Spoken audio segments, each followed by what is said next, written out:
ባለመደራጀታችን ባለመሰባሰባችን ወቅቱ በሚጠይቀው ቁመና ልክ ተዘጋጅተን ባለመጠበቃችን ማንም አልፎ ሀጅ ጉልበት በተሰማው ቁጥር እንደ መንገድ ዳር እሸት እጁ በቻለው ልክ ሲቀጥፈና የኖረው እየቀጠፈና ያለው በዚህ ቅጽበት ሺዎች በጎንደር በወሎ በዋግ በጥይት እያለቁ ነው፣ በረሃብ እያለቁ ነው። ሴት እህቶቻችን እናቶቻችን ሴት ልጆቻችን በዘረኛ መንጋ እየተደፈሩ ነው። በወለጋ ለተከታታይ 3 ዓመት በየቀኑ በየቅጽበቱ አማራ እየታረደ ነው። መፍትሄው መደራጀት ነው። መፍትሄው መታጠቅ ነው። አንድ ሞኝ ላዳ መጣል ቢሉት ምን አለ ነው የተባለው? ተወት ተከናንብ ያለው አላሉ። የከበበህን ጠላት የከበበህን የሳት ቀለበት ጭድ ውስጥ በመደበቅ አይደለም የምታመልጠው፣ ናዳውን በክንብንብ አይደለም የምታመልጠው። ከቻልህ እንኳን የሰው ልጅ ሰማዩንም መሬቱንም በማስታጠቅ እንጂ እንሰባሰባለን፣ እንሰለጥናለን። በየትኛውም ቁመና ለሚመጣ ጠላት ራሳችን ዝግጁ አድርገን እንጠብቃለን። አንድ ነገር ልንገራችሁ፣ ማንም ወደደም ጠላም፣ ማንም መረረውም ጣፈጠው ኢቢኤስ ላይም ፕሮግራም ካያችሁ በእውነት የዚች ልጅ ታሪክ እጅግ ልብ የሚነካ ነው። ብርቱካን ትባላለች። ገና በልጅነቷ ነበር ለአሳዳጊ ተሰጥታ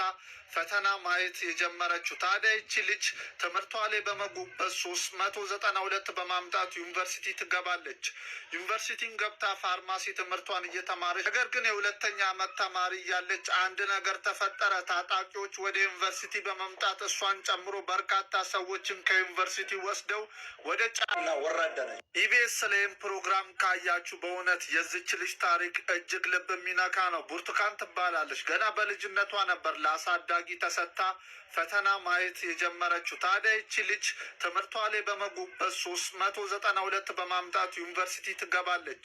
ዩኒቨርሲቲን ገብታ ፋርማሲ ትምህርቷን እየተማረች ነገር ግን የሁለተኛ ዓመት ተማሪ እያለች አንድ ነገር ተፈጠረ። ታጣቂዎች ወደ ዩኒቨርሲቲ በመምጣት እሷን ጨምሮ በርካታ ሰዎችን ከዩኒቨርሲቲ ወስደው ወደ ጫካ ይዘው ይገባሉ። ከነሱ ጋርም 1 ዓመት ከ6 ወር ትቀመጣለች። ነገር ግን አንድ ቀን ለ6 ሆኖ እቺን ልጅ ይደፍሯትና እዛው ጫካ ውስጥ ጥለዋት ይሄዳሉ።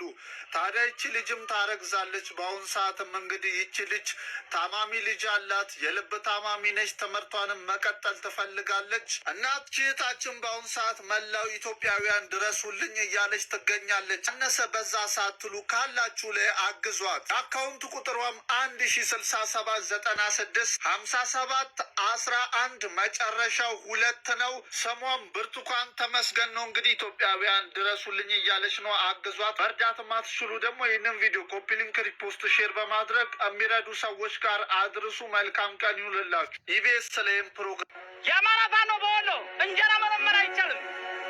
ቤት አማራ እንጀራ መለመን ክልክል ነው። እንጀራ ማንለምነው ግን ሳይርበን ቀርቶ አይደለም። የአማራን እናት ላለማስቸገር ነው። እንጀራ ሳሰጠን ቀርታ አይደለም። ብንሰዋ እሷ ታለቅስብናለች ነው። የአባወራ ሚስት መቆርቆር ክልክል ነው። አጥር ማፍረስ ክልክል ነው። በእኛ የአማራን ሕዝብ አጥር ልንሰራለት ነው የምንፈልገው። ቤት ማፍረስ ክልክል ነው። ቤት ልንሰራለት ነው የምንፈልገው። ሰክሮ መጥቶ አንተን የሚያስፈራራለ ፋኖ እንዲህ ነው እንደሚያስብል ፋኖ በሕዝብ ዘንድ እንዲጠላ የሚያደርግብን ነው። ህይወታችን ማትረፍ አትፈልጉም ስለን እሺ ብለን ታርጋብገባን ሰው ሁላችን ሰዎች አንድ ላይ ወጥተን ገባን። አንድ ላይ ገባን። በቃ ፍስፍስ አርገው ይዘው ሄዱ። እየከለሉ ሄዱ። ምንድነው ወደ ጫካው ስንዳረስ ሰውነታቸውን መከለል ጀመሩ። ያ ማለት ምንድነው? አይናቸው ብቻ 17 ሴቶችን ለወንበር ያስቀምጠን ታስደፍር ወጣት 50ውን አንዴ ጀበና ቡና ከበምን ትሰራለህ።